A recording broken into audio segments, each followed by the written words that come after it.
Well, welcome back to Fantastic Fest 2023, and we are here to talk about a movie. Oh my gosh, I don't even know where to start with this one, but it is great. It's Strange Charlotte, and we are here. Oh, all right, so we have a lot of questions, but we only have so much time. So you got to be excited to unveil this to the world because it starts out strong, and you're just going, what in the world am I getting into? Which is what we love at Fantastic Fest, right? Mm-hmm. Yeah, it was.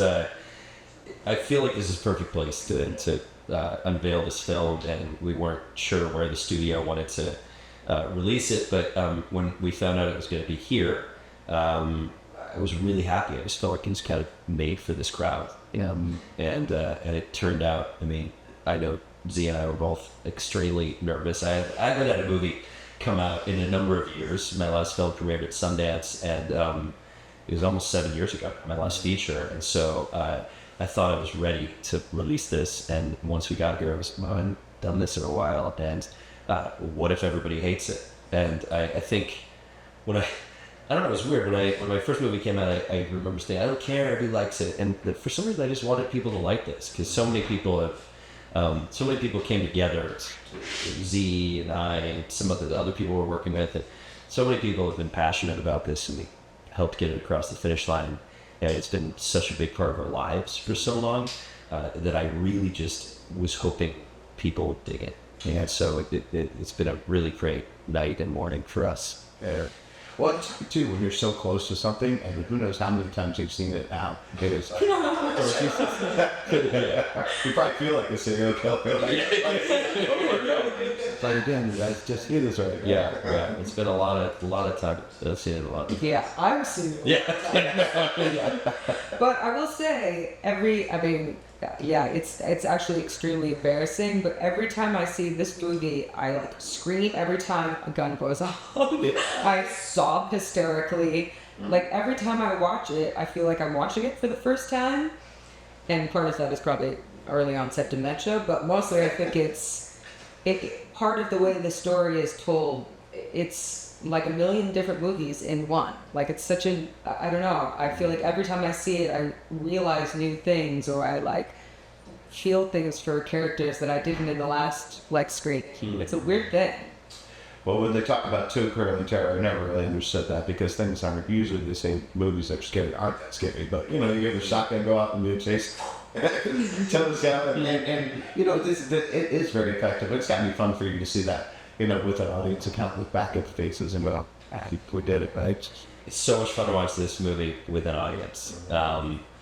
Specifically this movie. It's not like, it's fun to watch your movie with an audience, because my first movie, I don't know if it was as much fun to watch with an audience. It wasn't even supposed to be fun. But this movie is much less nihilistic. It's supposed to be, and it's also supposed to be sort of a ride, and it's really funny. And there's a lot of comedy in it, which was so I usually kind of shied away from comedy in the past, and here we leaned into it, and so it's just it's great to hear reactions, and I think we discovered that we had a test screening a few months back. The studio does, a test screening, and we were in a room with 250 people, and it just was so much fun watching and listening to them react. Yeah. So I couldn't wait to watch it with Fantastic Fest crowd, and they didn't disappoint.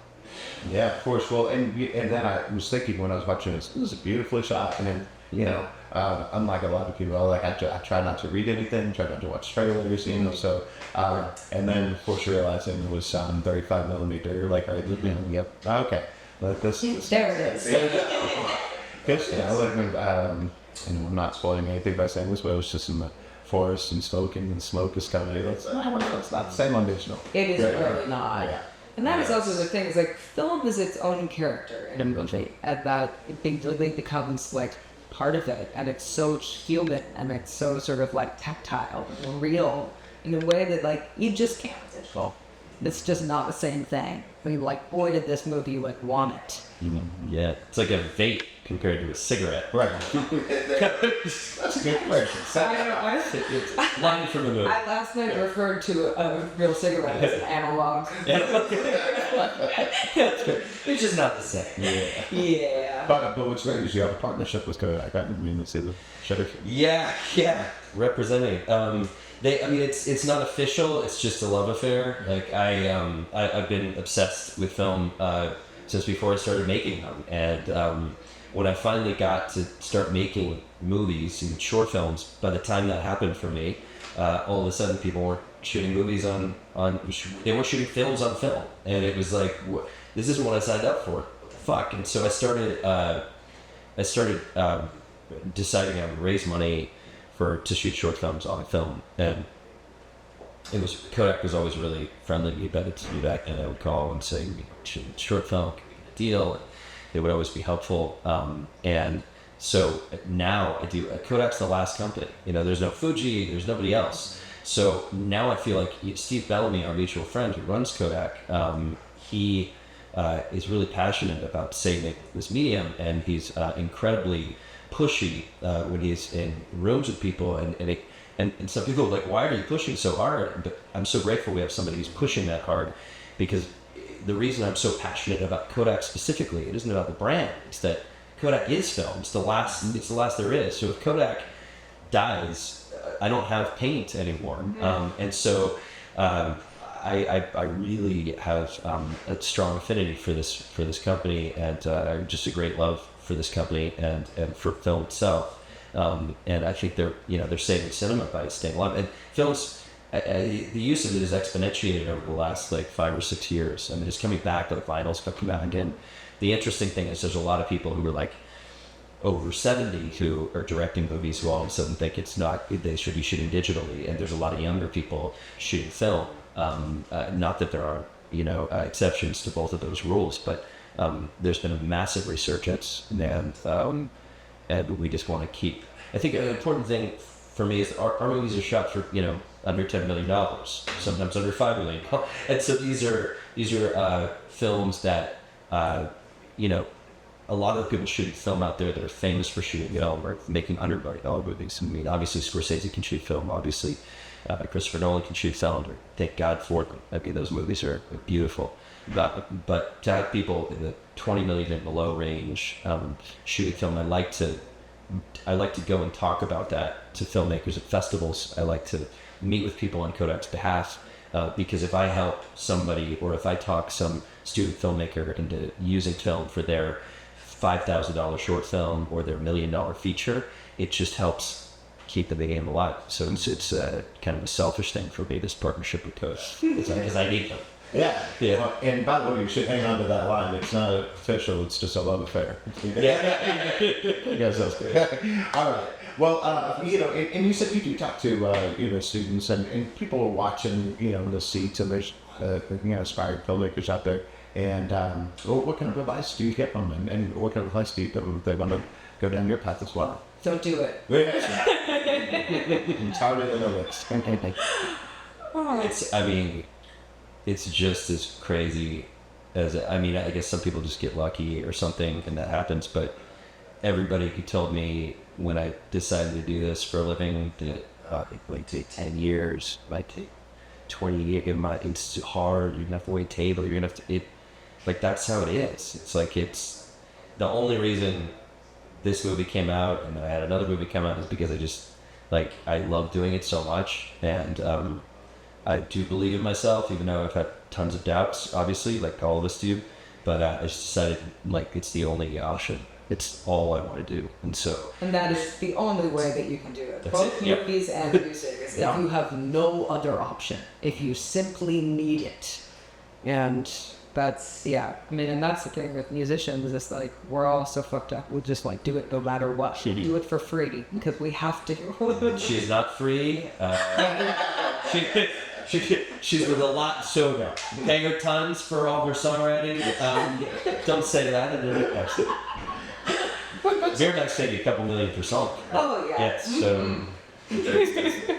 Well, but part of the thing is you just do have to go for it. My co-host is Drew Pearson, one of our great House Cowboys. Won the Hall of Fame. I'm so excited for him, and he, caught the Hail Mary. And we always ask people, well, what is your Hail Mary moment? That moment in your life or career, you're just go for it.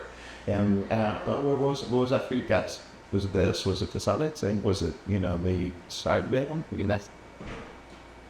shit, I don't know. I feel like everything that I've ever done is that moment of just like, all right, well, I guess we're just gonna have to fucking do this.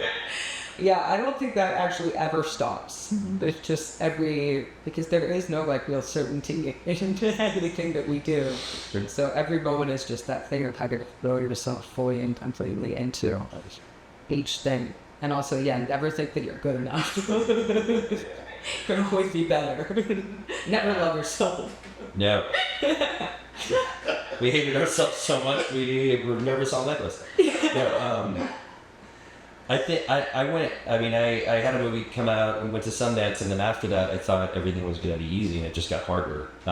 It was weird. Like the movie did just well enough to get me taken seriously, and was just controversial enough to make nobody who took me seriously want to make one of them. So it was a weird middle ground. I had big agents, and I was getting work, but I wasn't getting my films turned into movie, and we came close on so many things, and.